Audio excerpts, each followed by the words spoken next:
अस्सलाम वालेकुम। मेरे जितने फेसबुक और यूट्यूब के मेरे जितने व्यूवर्स हैं सबको अस्सलाम वालेकुम। और उम्मीद है कि आप सब खैरियत से होंगे और जो मुझे देख रहे हैं और जो इस वक्त अपने कामों में भी मसरूफ़ हैं तो मैं उनको भी अस्सलाम वालेकुम कहती हूँ। और आज मेरी वीडियो बनाने का जो मकसद है वो आप जैसा कि जानते हैं कि मैं मोटिवेशनल हमेशा मूवीज़ बनाती रही हूँ। और अभी इस वक्त आपको पता है कि मुहर्रमुल हराम शुरू होने वाला है, तो मैं चाह रही थी कि मैं आपसे कुछ बातें करूं, कुछ वो जो पूरा साल मैं आपसे कांटेक्ट में रही, आपके साथ जुड़ी रही और बड़ा अच्छा मेरा जो है वक्त गुजरा। माशाल्लाह माशाल्लाह हम लोग सब एक साथ जुड़े रहे और वक्तन फ़वक्तन मैं आपको आगाही भी करती रही हर उस वक्त से, जैसे ईद उल फितर है, ईद उल अज़हा है, मदर डे है, मेरे आर्मी का डे जो मनाया गया था। मतलब मैं हर चीज़ में आपसे पूरा साल मैं जुड़ी रही।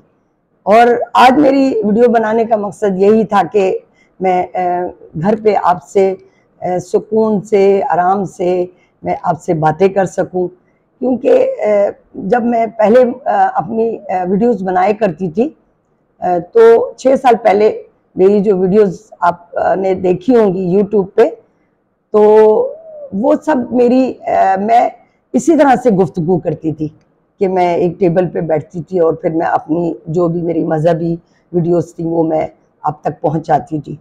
और आप मुझे पहचान तो गए होंगे, मैं सैयदा खुर्शीद बानो जाफरी और बहरिया टाउन से ही बात कर रही हूँ, क्योंकि लोग अक्सर मुझसे पूछते हैं आप मैम आप कहाँ से बात कर रही हैं, आप कहाँ से वीडियोस बनाती हैं। तो आज तो मैं ये भी बता दूं कि मैं बहरिया टाउन में ही मेरी रिहाइश है और वैसे मेरी रिहाइश सऊदी अरब में भी है, तो मैं वहाँ भी जाती आती हूँ। और अभी इंशाल्लाह मैं मुहर्रमुल हराम के बाद या दौरान ही मैं हो सकता है मैं सऊदी अरब वापस जाऊँ, क्योंकि मेरी फैमिली भी वहीं है, मेरा घर भी है वहाँ पर, तो मैं आपसे कांटेक्ट में रहूँगी। और इंशाल्लाह मेरा जो आगे जो मेरा प्लान है वो यही है कि मैं आपसे मदीना मुनव्वरा और मक्का शरीफ में वहाँ की आपको वीडियोस दिखाऊं, क्योंकि देखें लोग होते हैं वो इतना ज़्यादा नहीं जानते कि मदीना में कौन सी जगहें हैं या मक्का में कौन सी जगह है। तो उसको दिखाने के लिए मैंने मेरा एक ये चैनल जो था ये मेरा फैमिली चैनल है, और इसका नाम मैंने इसलिए फैमिली चैनल रखा था कि इसमें बच्चे, बूढ़े, जवान सब आ सकते हैं। और इसी तरह मैंने पूरा साल आप मुझे देखते भी रहे और सुनते रहे कि मैंने मोटिवेशनल बनाने के साथ साथ मैं आपको व्यूज़ दिखाती थी। मेरा व्यूज़ दिखाने का मकसद ये होता था कि एक तो आप ये समझिए कि जब हम कोई भी बात करते हैं तो ये सोशल मीडिया या ये मीडिया एक ऐसी चीज़ है कि जो आपसे गुफ्तगू तो सुन रहे हैं वो, अब जैसे मैं आपसे बात कर रही हूँ तो आप मेरी गुफ्तगू तो सुन रहे हैं, लेकिन लोग बोर हो जाते हैं, क्योंकि बोर हो जाता है इंसान बैठे बैठे। अब मैं एक तकरीर की तरह करती रहूंगी तो आप कितनी देर सुनेंगे, 5 मिनट 2 मिनट बोर हो जाएंगे। तो मेरा वीडियोस दिखाने का, मेरा व्यूज दिखाने का आपको यही मकसद होता था कि मैं अपने जितने मेरे व्यूवर्स हैं फेसबुक के, मेरे और यूट्यूब के, और जो मुझे देखते रहते हैं, मेरी वीडियोस को पसंद करते रहते हैं, बड़े लाइक बनाते हैं, बड़े दिल बनाते हैं, और यकीन करें मेरी खुशी की इंतहा नहीं है, क्योंकि आप मुझ जैसी नाचीज को इतनी अहमियत देते हैं। मैंने कभी कोई फिल्टर नहीं लगाया। आज मैं आपको ये भी बता दूं, मेरे पास वो कोई कैमरा ऐसा नहीं है जिसमें मैं फिल्टर लगाती हूँ। मैं नॉर्मल एक आपको वीडियो अपलोड करती हूँ और जो जैसा मंजर होता है वैसा पेश कर देती हूँ। तो ये चीज़ें बहुत कम लोग करते हैं, क्योंकि मैं तो देखती हूँ लोग बहुत ज़्यादा फिल्टर लगा दिया और ये, क्योंकि मेरा मकसद आपसे बात करना है, मेरा मकसद आपको अपना चेहरा दिखाना नहीं है। मेरे चेहरे की मुझे नुमाइश नहीं करनी, मुझे आपसे वो चीज़ जोड़ना है, मुझे आपसे कि जो मैं अपने ज़िंदगी का वो तजर्बा जो लोग देखना चाहते हैं, लोग सुनना चाहते हैं।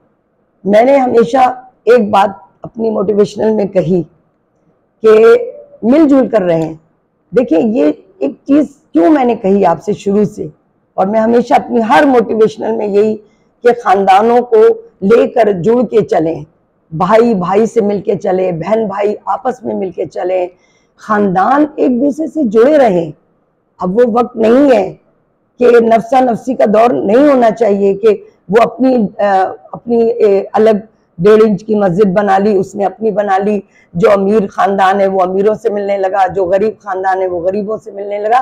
तो ये चीज़ें मैंने अपने मोटिवेशनल में बहुत ज़्यादा मैंने आप लोगों के साथ गुफ्तगू में ये बातें कही, क्योंकि मैं समझती हूँ पैसा दौलत आनी जानी चीज़ है। मेरी नज़र में ये चीज़ों की कोई अहमियत नहीं है, क्योंकि अल्लाह ताला ने मुझे हमेशा से नवाजा। मैं हमेशा ये बात भी करती रही हूँ कि मैं एक आर्मी अफसर की बेटी हूँ, मुझे फ़ख्र है इस बात का। और मेरी ज़िंदगी हमेशा एक ऐसे एरियो में गुजरी, मेरा बचपन आर्मी के एरियो में गुजरा। मैं हर चीज़ को समझती हूँ।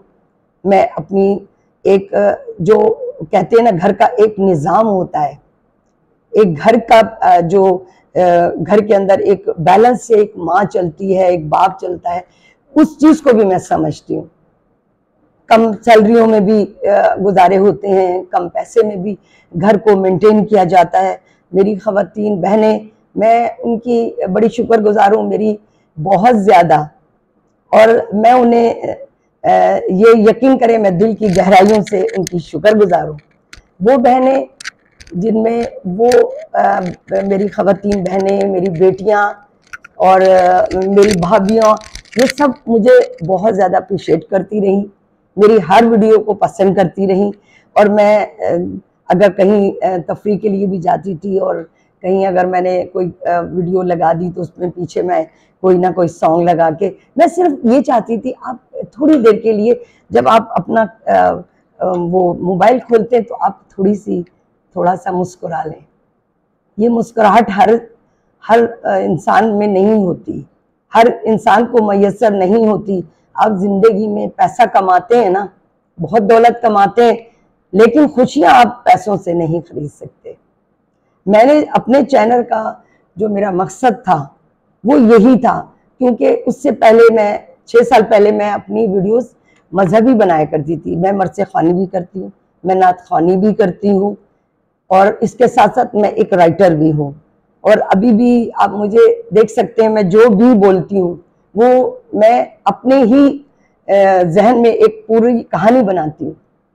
जब मैं कहानी बना लेती हूँ ना जहन में, तो फिर मैं उसको आपकी सामने लेकर आती हूँ। तो मोटिवेशनल्स मेरे बहुत लोग ऐसे हैं जो मोटिवेशनल बनाते हैं वीडियोस, और बहुत अच्छी बनाते हैं। देखिए, मोटिवेशनल का मतलब ये नहीं होता कि मैं आपको नसीहतें करने बैठ जाऊं। मेरा मकसद ये होता है कि मैं हंसी हंसी में और खेल ही खेल में आपको बहुत सी चीज़ें समझा दूं। देखें, मैंने अभी हाल ही में ईद उल अज़हा पे मैंने यहाँ फ्लैग लीग पर मैंने एक अपनी वीडियो अपलोड की थी, जो अभी मैंने ईद उल अज़हा के तीसरे दिन थी। आप यकीन करें कि मेरी उस वीडियो को देखकर बहुत लोग अपने बच्चों को लेकर आए घुमाने। मैंने उसमें यही कहा था कि अब आजकल जैसे कि बच्चों की छुट्टियां हैं, और अब ये देखिए कि मैं 2-3 दफ़ा फार्म हाउस जा चुकी हूँ, और मैंने उस फार्म हाउस की वीडियोस भी आपको अपलोड भी की थी। और कुछ वीडियोस ऐसी होती हैं जो मैं यूट्यूब पे अपलोड नहीं करती, क्योंकि मेरी भी फैमिली इश्यूज होते हैं कि हर वीडियोस को आप यूट्यूब पे मत अपलोड करें, तो मैं उस चीज़ का मद्देनज़र रखती हूँ। क्योंकि देखिए, मेरा काम वो नहीं है, मैं किसी के ना कपड़ों की ज्वेलरी को दिखाती हूँ, ना मैं किसी के ड्रेस को देखती हूँ ये कौन सी ब्रांड पहनी हुई है। मेरा मकसद सिर्फ ये होता है अपनी वीडियोस के अंदर कि जो बात मैं कर रही हूँ, जो मैं आपसे शेयर करना चाहती हूँ, वो मैं बोल सकूँ आपसे। तो ये चीज़ें जो है ये बहुत कम होती हैं, और मेरा ख्याल है कि लोग जब सोशल मीडिया पे आते हैं तो उनको ये वो सोचते हैं हमारे व्यूज़ बढ़ जाएं। मुझे व्यूज़ नहीं बढ़ाने, मैं वो बात करूँगी, और ना ही मैं यूट्यूब से कोई अर्न करती हूँ।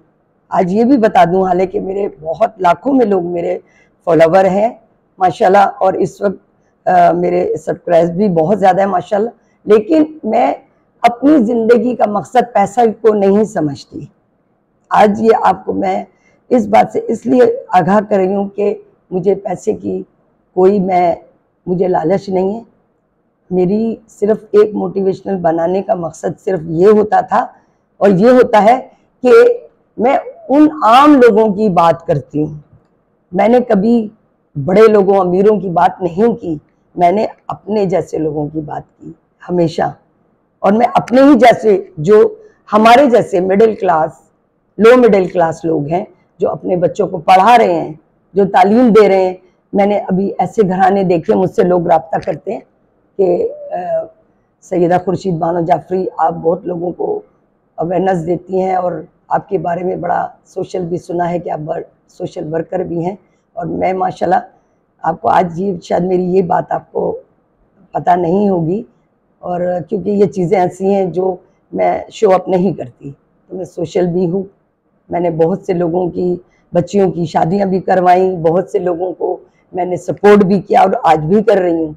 अल्लाह ताला का दिया हुआ मेरे पास बहुत कुछ है। मेरे बेटे अमीर अली, शहबाज अली और अमजद अली, और बेटी मेरी नरजिस बानो, आप चारों को भी अक्सर फवक्तन मेरे साथ देखते रहते हैं, क्योंकि मेरे दो बेटे मुस्तकिल बाहर ही होते हैं सऊदी अरब में, तो उनकी बात मैं कम करती हूँ, क्योंकि जाहिर सी बात है कि वो दूर भी हैं। और अब मैं जाके जब वहाँ जाऊँगी तो मैं आपको वीडियोस में अपनी तमाम फैमिलीज़ को आपको दिखाऊंगी, और आप पसंद करेंगे, क्योंकि मैं उस घराने से मेरा ताल्लुक़ है जहाँ मेरे माँ बाप भी पढ़े लिखे थे, मेरे बहन भाई भी सब पढ़े लिखे, और मेरी जितने भी फैमिलीज़ के लोग हैं मेरे, चाहे उसमें मेरी बच्चों की ददियाल हो, ननिहाल हो, सब वेल एजुकेटेड लोग हैं, पढ़े लिखे लोग हैं मेरे फैमिलीज़ के। और आपको ये बड़ी अच्छी बात है कि इस्लामाबाद से लेके, लाहौर से लेके, तमाम मेरे जो मेरे ससुराल के भी जो लोग हैं वो मुझे बड़ा अप्रिशिएट करते हैं, और मैं उनकी शुक्रगुजार भी हूँ, क्योंकि वो ये कहते हैं कि आप एक वो नॉलेज, आप वो चीज़ बताना चाहती हैं कि जो लोग नहीं बताते। क्योंकि लोगों को पैसा चाहिए, मुझे पैसा नहीं चाहिए। मैं आप तक वो बात पहुंचाऊंगी कि जो आपके, अगर वो छोटी सी भी बात होगी तो आपके काम तो आएगी। अब मुझे देख के देखे, मैं अभी यहाँ अभी देख रही थी, कल भी मैं गई थी यहाँ अपना फ्लैग लीग की तरफ, तो वहाँ मैंने देखा बहुत लोग बच्चों को लेकर आए हुए थे, पिकनिक मनाने आए हुए थे। मुझे बड़ी खुशी होती है। देखिए, बच्चों को मैं बड़ा लाइक करती हूँ, क्योंकि मैं एक टीचर रही हूँ, और मेरे इस वक्त स्टूडेंट्स भी मुझे देख रहे हैं, मेरे बड़े स्टूडेंट्स मेरे फॉलोवर हैं, मैं उनकी भी एहसान मंद हूँ। अरमान मेरा स्टूडेंट बड़ा ज़हीन, ये नफीस अफरीदी, ये सारे मेरे स्टूडेंट्स हैं जो आज बड़े अच्छे ओहदों पर खड़े हुए हैं। अल्लाह ताला उनको और तरक्की दे। और इसके साथ साथ मैंने जो ये एक इंटरव्यू का जो मैंने सिलसिला शुरू किया था, वो मैंने सिर्फ आप ही की वजह से शुरू किया था, क्योंकि मैं चाहती हूँ कि वो काबिल लोग, वो लोग जो काबिल तो हैं, जिन्होंने पाकिस्तान के लिए बहुत कुछ किया, लेकिन उनको सामने कोई भी नहीं लाता। क्यों नहीं लाते आप? इसलिए कि फेमस को ला के आप बिठा दें, तो उसके लिए तो कोई इतनी बड़ी बात नहीं है। फेमस को ला के बिठा देना तो कोई बड़ी कमाल की बात नहीं है। मैं उन लोगों को लाना चाहती थी कि जो पढ़े लिखे थे, काबिल थे, उनमें डॉक्टर भी थे, प्रोफेसर भी थे, इंजीनियर भी थे, बिजनेसमैन भी थे। बिजनेसमैन भी, मैं इसलिए मैंने इंटरव्यू लिया था कि बिजनेसमैन भी बहुत, जो छोटे से कारोबार से आज कहीं से कहीं पहुंच गए, उसमें मैं खुद भी उसकी वो हूँ। हम भी एक छोटे से कारोबार से माशाल्लाह हम आगे बढ़े थे। तो अल्लाह का बड़ा करम है, और मदीने वाले की बड़ी नज़र है हम पर, मेरे ऊपर बड़ा करम है। मौला पंजतन का करम है, मौला हुसैन का करम है।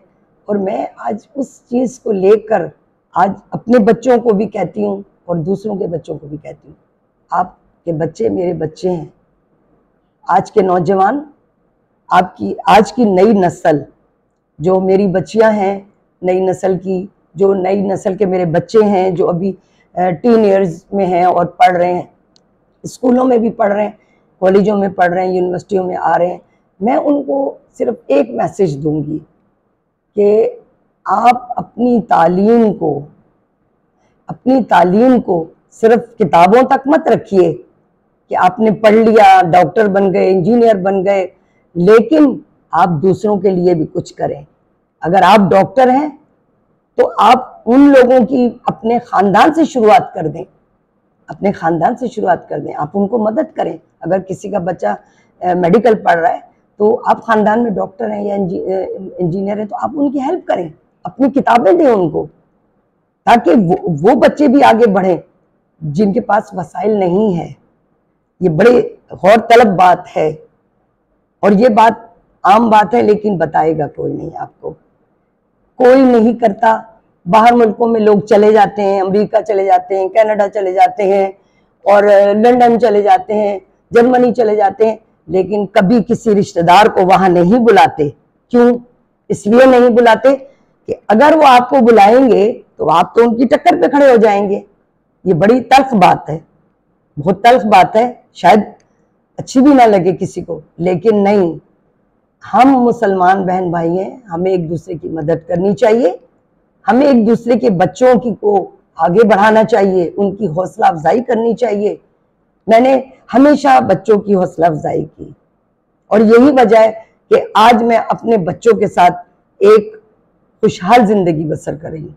मेरे शौहर की इंतकाल को एक तवील अरसा गुजर गया, मैंने बेवगी की जिंदगी गुजारी और हमेशा एक शरीफाना जिंदगी को मद्देनजर रखा, दूसरों के काम आई, दूसरों की मदद की और आज भी करती हूँ। ये चीजें हैं, ये चीजें समझने की हैं, क्योंकि आप अगर एक बच्चे को पढ़ा देंगे, अगर मैं काबिल हूं या मेरे पास अल्लाह ने सब कुछ नवाजा है, तो अगर मैं किसी गरीब खानदान के एक बच्चे को पढ़ा दूंगी, उसके तालीम का खर्चा ले लूंगी, तो क्या होगा? कुछ भी नहीं है, ये तो आटे में नमक के बराबर भी नहीं है। तो आपके बच्चों के साथ साथ सब जो है वो बच्चा भी तालीम हासिल कर लेगा कि जिसको जरूरत है।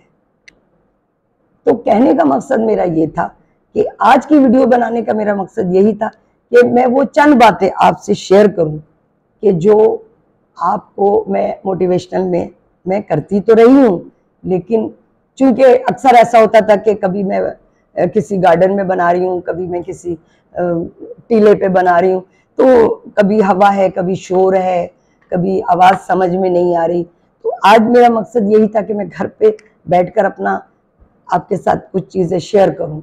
तो वो शेयर करने की वजह से मुझे एक पुरसुकून माहौल चाहिए था और ये सेटअप मैं हमेशा बनाती थी पहले। आप मेरी वीडियोज़ उठा के देखेंगे 4 साल 5 साल पहले की, मेरा सेटअप होता था इसी तरह। जब मजहबी कोई मैं करती थी तो मजहब के बारे में होता था, और जब मनक़बत पढ़ती थी तो उसके बारे में मेरा होता था, और इसी तरह मैं मजालिस की भी अपनी वीडियो अपलोड करती रहती थी जो मैं लाइव करती थी। मेरी जितनी वीडियोस होती हैं मजालिस की, मरसिया खानी की, नोहा खानी की, वो लाइव होती हैं। मैं 300-400 लोगों के मजमे में पढ़ती रही हूँ और पढ़ती हूँ। कई ऐसे जगह होती हैं, कई मजालिस ऐसी होती हैं जहाँ हमें साहिब खाना मना कर देती हैं कि भाई आप वीडियो नहीं अपलोड करेंगी। आपने मेरी इमाम बारगाहों की वीडियोस भी देखी होंगी जहाँ मैं मरसिया पढ़ रही हूँ, और लाखों लोग जो हैं, लोग मेरे फॉलोवर हैं, मरसिया खानी की वजह से मुझे पसंद करते हैं। इंडिया से लेके और अफगानिस्तान से लेके, ताजिस्तान से लेके, और दुनिया का कोई कोना, कोई मुल्क ऐसा नहीं, पाकिस्तान का कोई शहर, कोई गांव, कोई देहात ऐसा नहीं जो मुझे ना देखता हो। अंदरून सिंध के हमेशा लोग मुझे अप्रिशिएट करते हैं, मैं उनकी बड़ी शुक्रगुजार हूँ। अंदरून सिंध के मेरे सिंधी बहन भाई, जिनको मैं बड़ा दिल और से मैं उनकी गहराइयों से मैं उनकी बड़ी इज्जत करती हूँ। मेरे पंजाबी भाई बहन, मैं उनकी बड़ी रिस्पेक्ट करती हूँ। मेरे बलोची बहन भाई, मैं उनकी बड़ी इज्जत करती हूँ। मैं अपने सिंध के लोगों की और सिंध के उस कल्चर को मैं दिखाती हूँ। कई चीज़ें मैंने मौला कदम पर जाकर बनाई, मैंने वहाँ वीडियोस अपनी अपलोड की, शायद आपकी नज़र से गुजरी हो, क्योंकि यूट्यूब एक ऐसा चैनल है कि जिसमें अगर कोई वीडियो डाल दी जाती है तो वो मुस्तकिल रहती है। तो मैं इसीलिए वो यूट्यूब पे मैं अपलोड करती थी कि लोग उससे अवेयरनेस हासिल करें। देखिए, मेरा मकसद यही होता है कि आप उस चीज़ को भी देखें जो जहाँ तक आप नहीं गए अभी तक। तो आप अगर, मैंने सेवन शरीफ की भी वीडियोस अपलोड की, फेसबुक पे लोगों ने मुझे देखा, कहा कि आप क्या सेवन गई हैं, तो मैंने उन्हें बताया कि मैं सेवन जाती आती हूँ, और उर्स होता है तो उसमें ज़रा रश होता है तो मैं उसके अलावा ज़रूर हाज़िरी देती हूँ।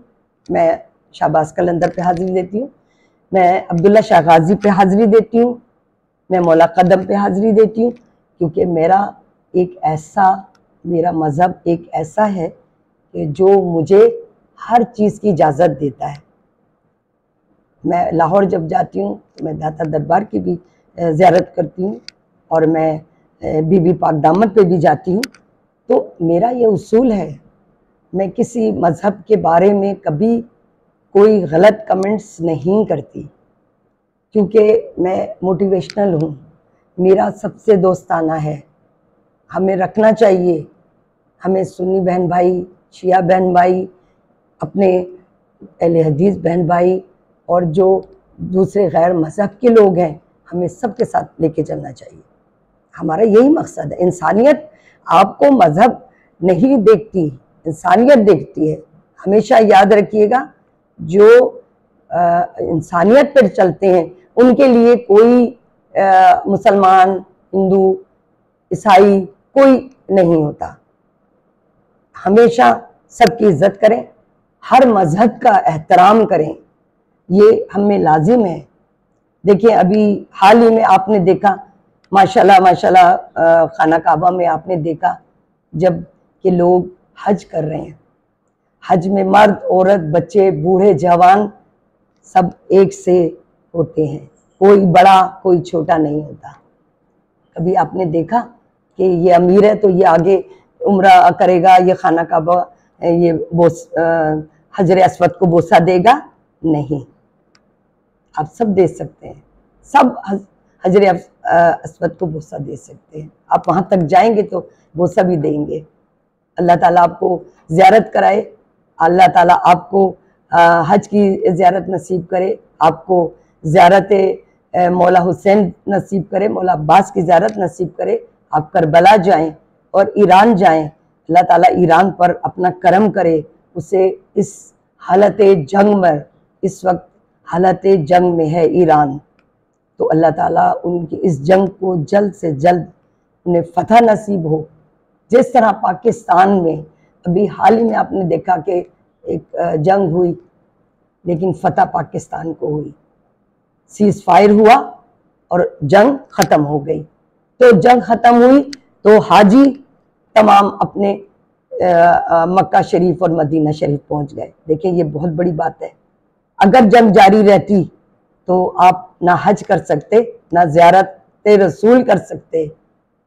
तो ये दुआएं भी करें अपने मुल्क के लिए कि आपके मुल्क में आसानियां पैदा हों, आपका मुल्क तरक्की करे, आपके मुल्क का एक एक बच्चा, मैं कहती हूँ कि एक एक बच्चा, वो गरीब का हो, अमीर का हो, गांव का हो, देहात का हो, शहर का हो, अमीर हो, जागीरों वाला हो, लेकिन उस बच्चे को तरक्की दें, उसको पढ़ाएं, उसे काबिल बनाएं, ताकि वो अपनी नस्ल को बना सके। क्योंकि एक बच्चा पूरा खानदान लेके चलता है, याद रखिएगा। अगर एक घर के अंदर 4 बच्चे होते हैं, 5 बच्चे होते हैं, अगर एक बच्चा थोड़ा सा लाबौली निकल जाता है, मेरा मकसद कि कोई लापरवाह सा हो जाता है, तो दूसरा भाई संभाल लेता है घर को। देखें आप, एक घर के अंदर ही लोग होते हैं ना, बड़ा भाई को कहते बाप का दर्जा दिया जाता है, बड़े भाई को। और मेरा बड़ा बेटा माशाल्लाह, अल्लाह ताला उसे सलामत रखे, उसे हमेशा जिंदगी दे, अमीर अली मेरा बड़ा बेटा है, और जो इस वक्त बाप बनकर हम पूरी फैमिली को संभाल के बैठा हुआ है। छोटा भाई अभी गया है इलेक्ट्रिकल इंजीनियरिंग करके, शहबाज अली, तो वो अभी भाई के साथ सीख रहा है, वो भी सीख रहा है उससे, क्योंकि वो उस सऊदीया की सरजमीन पर बैठकर वो उन माहौल में अपने आप को उसने ढाल लिया कि जहां वो अपने पाकिस्तानियों की मदद करता है, बैठ के वो पाकिस्तानियों को रोजगार देता है। आज शायद ये बात आपको मालूम नहीं होगी कि हम लोग पाकिस्तानी लेबर्स को रोजगार भी मुहैया करते हैं, उनको वहां भेजते हैं पाकिस्तानियों को, ताकि वो अपने मुल्क के लिए कुछ कमा सकें, अपने बच्चों के लिए कुछ कमा सकें और अपने बच्चों का मुस्तकबिल बना सकें। पाकिस्तान में रहने वाले जो मेरे किसान भाई हैं, जो मेरे मजदूर भाई हैं, वो पाकिस्तान में बैठकर कमा रहे हैं और वो अपने बच्चों की रोजी रोटी कमा रहे हैं। एक फुटपाथ पर बैठा हुआ भी मैं उसका एहतराम करती हूँ। क्यों? कि ये वो लोग होते हैं जो आपके मुल्क को चलाने वाले हैं। याद रखिएगा, अगर गरीब ना हो, अगर किसान ना हो, तो आपकी फसलें नहीं उगेंगी। सब अगर सीटों पर बैठ जाएंगे, सारे डीएसपी बन जाएंगे, सारे डिप्टी कमिश्नर बन जाएंगे, तो मजदूर कहाँ जाएंगे? आपकी इमारतें कौन बनाएगा? आपकी इमारतें बनाने के लिए तो मजदूर चाहिए। तो ये देखिए आप कि वो एक सिलसिला चल रहा है और अल्लाह ताला ने हर किसी का सिलसिला लगा दिया है, क्योंकि उसका रोजगार कहाँ है आप नहीं जानते। पाकिस्तान में उसका रोजगार है या पाकिस्तान से बाहर है। मेरे बहुत से पाकिस्तानी बहन भाई जो मुल्कों में हैं, दुबई में है, मैं खासकर दुबई का भी जिक्र करूंगी क्योंकि दुबई में मेरे बहुत से रिश्तेदार भी हैं, मेरे बहुत से ऐसे रिलेटिव्स, मेरे ऐसे लोग हैं जो पाकिस्तान में उनकी इतनी ज़्यादा आमदनी नहीं थी, लेकिन जब वो बाहर गए तो उनको अच्छी जॉब भी मिल गई, वहाँ अच्छी सैलरी भी उनको मिलने लगी, तो वो पाकिस्तान में अपना ज़र मुबादला भेजने लगे। देखिए, जब पाकिस्तान में बाहर मुल्क से ज़र मुबादला यहाँ आता है तो आपका मुल्क तरक्की करता है। ये बात आम लोगों को नहीं पता होगी, ये तो पढ़े लिखों को पता होती है। उनको पता होता है कि बाहर का जो पैसा पाकिस्तान में आता है, रेमिडेंस वाले लोग पाकिस्तान को लेकर बैठे हुए हैं।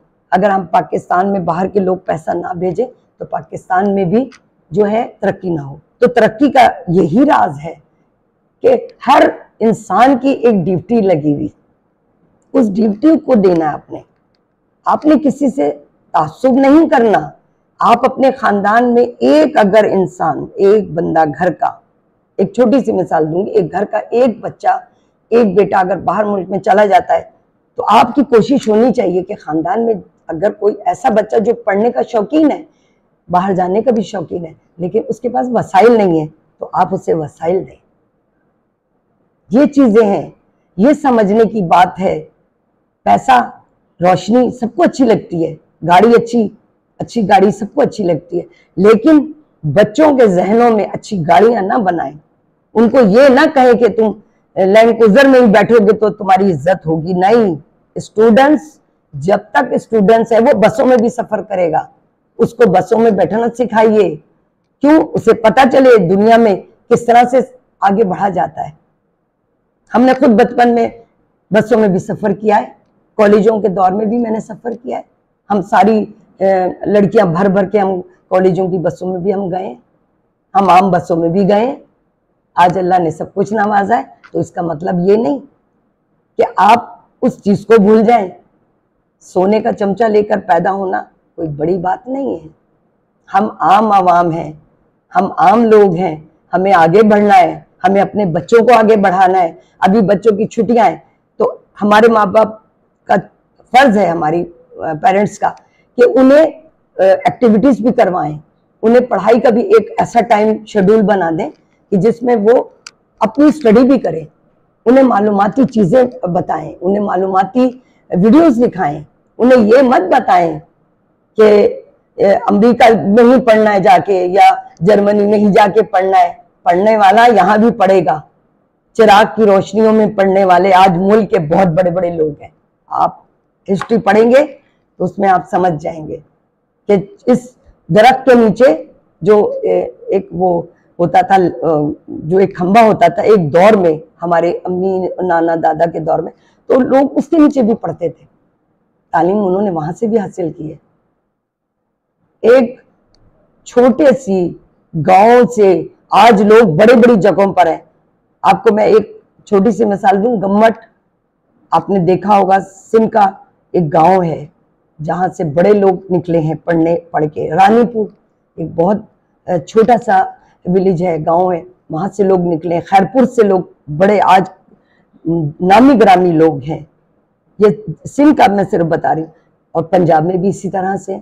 पंजाब में मैंने वो लोग देखे जो गांव के देहातों में रहते थे, उनके घर का विलेज माहौल था, गांव का, चरपाइयों पे बैठने वाले, और आज कहाँ से कहाँ हैं। क्यों? कि उनके वालिदैन ने उन पर तवज्जो दी। गांव में आप बैठे या शहरों में बैठे, औलाद पे तवज्जो दें। ये औलाद ये आम चीज नहीं है, ये वही है जो कल आपको ओल्ड होम में नहीं छोड़ेंगे। अगर आप अपनी औलाद के साथ सिंसियर हैं, अपनी औलाद के साथ वफादार हैं और औलाद को अच्छी तरबियत दे रहे हैं, उनको बड़े छोटे की तमीज सिखा रहे हैं, तो वो कभी भी आपको ओल्ड होम में नहीं छोड़ेंगे। अभी हाल ही में एक मैं नाम लूंगी कि एक अदाकारा है, एक बहुत सीनियर अदाकारा थी, आयशा खान, शायद आपकी नजर से गुजरा होगा। आप यकीन करें, जब उनकी डेड बॉडी 7 दिन बाद उनके फ्लैट से मिली है तो पूरा सोशल मीडिया हिल गया। ये बड़ा अलमिया है हमारे लिए। पूरी जिंदगी उसने मुल्क के लिए कितना कुछ किया, ड्रामों के जरिए ही सही, अपने फन के जरिए ही सही खिदमत की, लेकिन एंड उसका क्या हुआ? औलाद उसकी नहीं बनी, औलाद ने उसको लावारिस छोड़ दिया। ये फिक्र लम्हा आपके लिए फिक्र है, लम्हे फिक्र है ये हम उन वालिदैन के लिए कि कल हमारे बच्चे हमें ओल्ड होम में ना छोड़ दें। तो अपनी आकबत अगर संवारनी है तो अपनी औलादों को बुराई मत सिखाएं कि दादा अच्छा नहीं है, दादी अच्छी नहीं है, फुफियाँ अच्छी नहीं है, खालाएं अच्छी हैं, वो अच्छा है, मामू अच्छे नहीं है। ये चीजें ना सिखाएं, उन्हें रिश्तों की पहचान सिखाएं। रिश्ते मामू के हों, खालाओं के हों, नानी के हों, दादी के हों, दादा के हों, नाना के हों, रिस्पेक्टफुल ये रिश्ते होते हैं, उनका एहतराम सिखाएं। मैंने बहुत ऐसे घराने देखे, बच्चे दादी और फुफियों को बुरा भला कहते हैं और माएँ उनके सामने बुराइयां कर रही होती हैं। खुदा के लिए अपने बच्चों के लिए वो गड्ढा मत खोदें, क्योंकि वो गड्ढा खोद रहे हैं आप उनके लिए, आप खुद गिर जाएंगे उसमें। आज अगर आप अपनी रिश्तों की पहचान नहीं कर रहे तो क्या होगा? कल आप उसी गड्ढे में आप गिरे हुए होंगे जहां माओं को लापरवाह छोड़ देते हैं, जो माओं को, बापों को, बूढ़े माँ बाप को छोड़ देते हैं, बाहर मुल्कों में सेट हो जाते हैं। क्या इसलिए माँ बाप आपको पालते हैं? क्या इसलिए उनको वो पढ़ाई करके, तालीम दे के उनको बड़ा करते? किस तरह बाप एक फाके करके, किस तरह मजदूरी करके अपनी औलाद को परवान चढ़ाता है, तो इसका क्या मतलब है कि उसका आप तो बदल दे भी नहीं सकते माँ बाप का। आप उसकी माँ की उस एक रात की भी आप बदल नहीं दे सकते जो वो आपको गीले में सोती थी और सूखे में आपको सुलाती थी, आप उसका भी अजर नहीं दे सकते। तो कितनी बड़ी चीजें ये मैं आपको बता रही हूँ। और आज मेरा मकसद भी यही था, क्योंकि मैं समझती हूँ कि मुहर्रमुल हराम इस्लाम का पहला महीना है और उस लिहाज से हम यकम मुहर्रम को ही हम इस्लाम का पहला महीना समझते हैं। और ये इस्लामी भी रूह से है कि मुहर्रम पहला महीना होता है साल का, और पूरा साल आप लोग मुझे उम्मीद है खुश रहे होंगे, आपस में मिलजुल के रहे होंगे। और ये पूरे साल का ये निचोड़ था जो अभी मैं आपसे बात कर रही थी। तो मेरा मकसद ये नहीं था कि मैं आपको कोई नसीहत करूं या मैं कोई आपसे ऐसी गैर ज़रूरी गुफ्तगू करूं कि जो आपके दिल आज़ारी हो, और बल्कि मैं जितने मेरे फेसबुक के, मेरे यूट्यूब के, मेरे वो लोग जो मेरे व्यूवर्स मुझे देखते रहते हैं हर वक्त, मैं उनसे मैं माफ़ी चाहूँगी अगर किसी को मेरी गुफ्तगू में या मेरी बातों में से कहीं कोई बात उन्हें बुरी लगी हो, तो मैं माजरत चाहूँगी आपसे, क्योंकि अब ये साल ख़त्म होके अब ये नया साल शुरू हो जाएगा। तो अल्लाह ताला आप पे बहुत रहमतें करे, अल्लाह ताला आपको ये साल, आपको इस्लामी साल आपको खुशियाँ लाए, आपकी सेहत व सलामती हो। आप जहाँ रहें, मुल्क में, पाकिस्तान में, पाकिस्तान से बाहर, जिस जिस मुल्क में आप रहते हो, अल्लाह ताला आपको वहाँ खुशियाँ दिखाए, आपको सेहत हो, सलामती हो। और सबसे जो बात मैं वो ये कहना चाहती हूँ कि मैं इंशाल्लाह आपसे राब्ते में रहूँगी। मुहर्रमुल हराम में मेरी एक्टिविटीज़ चूँकि काफ़ी बढ़ जाती हैं, क्योंकि मैं मजालिस पढ़ती भी हूँ, पढ़ने भी जाती हूँ, और ख़ुद भी चूँकि मेरे अशरा होता है तो मैं खुद भी बिज़ी होती हूँ, तो मैं इसलिए वक्तन फ़वक्तन आपसे राब्ते में ज़रूर रहूँगी। लेकिन जब मैं देखूँगी कि कहीं मैं ऐसी जगह गई हूँ जहाँ मैं एक अच्छी किसी को सुनने के लिए, तो मैं उन मौलाना की भी वीडियो आपको शेयर करूँगी और मजालिस भी शेयर करूँगी। तो ये मेरी आगे मेरा जो होगा वो प्रोग्राम है, और इंशाअल्लाह ताला आप मुझे इसी तरह देखते भी रहेंगे। और इसी तरह मैं चाहती हूँ कि आप भी खुश रहें और दूसरों में खुशियाँ बांटें, क्योंकि हमारी ज़िंदगी का मकसद यही है।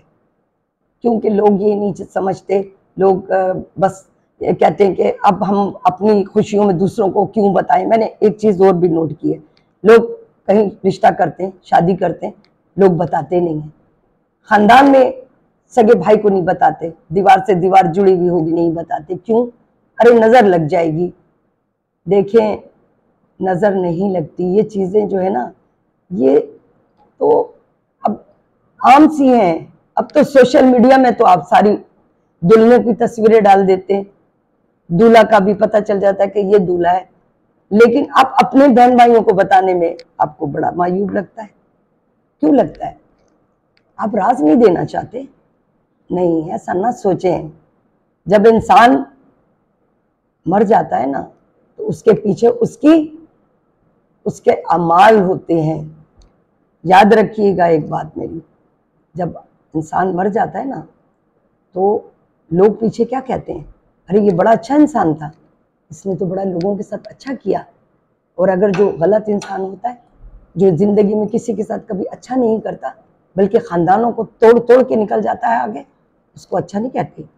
उसको हमेशा कहते हैं अरे अच्छा हुआ मर गया, इसने तो सारा ख़ानदान ही कटवा दिया। ये बड़ी गौर तलब बात है। कुछ बातें ऐसी जो तल्ख भी लगती हैं, लेकिन मैं समझती हूँ खुदा के लिए आप उन चीज़ों को छोड़ दें। ज़िंदगी में जीना सीखें, जीते रहें, सबको जीने दें, गरीब को भी जीने दें, अमीर को भी जीने दें, क्योंकि जीने का हक सिर्फ पैसे वाले को नहीं है, सबको है। अच्छे मोबाइल रखने से आप अमीर नहीं होते, अच्छी गाड़ी रखने से आप अमीर नहीं होते, दिल के अमीर बनिए। दिल का अमीर ऐसा होता है कि जो कभी भी नहीं ख़त्म होता, वो गरीबी में भी मदद करता है। और ये मैं उन लोगों को सल्यूट करती हूँ इस बात में। और यही वजह है कि मैंने हमेशा लोगों को वो दर्स दिया जो लोग अपनी उस चीज़ को लेके चलते हैं। तो मेरा जो मकसद था, जो मेरा बात करने का मकसद था आप सब से, जितने मेरे फेसबुक के, जितने मेरे यूट्यूब के व्यूवर्स हैं, जो मुझे देखते रहते हैं, जो मेरी वीडियोस को पसंद करते हैं, मेरा मकसद ही यही था कि मैं आपसे चंद वो बातें करूं कि जो आपको शायद मैं अपनी बहुत सी चीज़ों में नहीं बता सकी। और बताने का यही मकसद होता है कि किसी को देखकर आप उससे अच्छा सीखेंगे। किसी की दौलत देखकर हमें हसद नहीं करनी चाहिए, बल्कि उसको दुआ देनी चाहिए कि अल्लाह ने तुम्हें नवाजा, तुम्हें और नवाजे। आप ये दुआ दे के देखें। और हसद जलन की जो इंसान की जो वो है ना अंदर की, उस चीज़ को ख़त्म कर देना चाहिए। आप देखेंगे आपकी सेहत भी अच्छी रहेगी, आप खुश भी रहेंगे। आप सबकी जब मदद करेंगे तो आप खुशियाँ समेटेंगे, खुश रहेंगे। तो मेरा भी यही मकसद है कि आप जहाँ रहें खुश रहें, आबाद रहें, और अपनी जो खुशियाँ हैं उनमें सबको शामिल करें, अपने बहन भाइयों को शामिल करें, उनसे दूरियां अख्तियार मत करें, उनको अपनी खुशी में, अपने गम में शामिल करें। क्योंकि बहन भाइयों के रिश्ते खून के रिश्ते होते हैं, दादा दादी के रिश्ते, नाना नानी के रिश्ते, ये सब खूनी रिश्ते हैं, मामूओं के रिश्ते, खालों के रिश्ते खूनी रिश्ते होते हैं। इनका एहतराम सिखाएं अपने बच्चों को। जो आज की नस्ल, मेरी जो नई नस्ल की मेरी माँ बहनें हैं, मैं उनको कहना चाहती हूँ, तो सब बस खुश रहें और अपनी खुशियों में उस चीज़ को मद्देनजर रखें कि पैसे से खुशियाँ मत हासिल करें, दिल से खुशियाँ हासिल करें, दिल से लोगों को दुआएं दें, बच्चियों को दुआएं दें, लोगों को दुआएं दें। जिन बच्चियों का अभी तक, जिन बच्चियों का नसीब नहीं खुला, मेरी दुआ है कि अल्लाह ताला, उसमें मेरी अपनी भी बेटी शामिल है माशाल्लाह, उन तमाम बच्चियों का अल्लाह ताला नसीब खोले, उनको अच्छा रिश्ता मुहैया करे। मेरे वो बच्चे, वो बेटे जिनकी अभी तक कोई शादी नहीं हुई, उनको अल्लाह ताला अच्छे रिश्ते दे, उनको नेक और साले बीवियां दे। जैसे हम नेक लड़कों की दुआ करते हैं, हम नेक लड़कियों की भी दुआ करते हैं कि नेक और मोहब्बत करने वाली, इज्जत और एहतराम करने वाली लड़कियां आपकी ज़िंदगी में शामिल हों। तो ये एक बड़ा मैसेज है मेरा, क्योंकि जो महीना मुहर्रमुल हराम का है, मैं समझती हूँ कि अहले बैत का गम कभी कम नहीं हो सकता।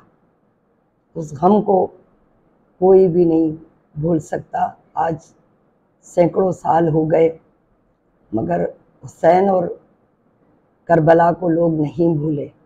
मेरे करबला जाने वालों जो मोमिनीन हैं, उनको सलाम है। अल्लाह ताला सबको ज़ियारत नसीब करे और अल्लाह ताला आपको तौफीक दे कि आप अपने पैसों से दूसरों को भी ज़ियारतें करवाएं।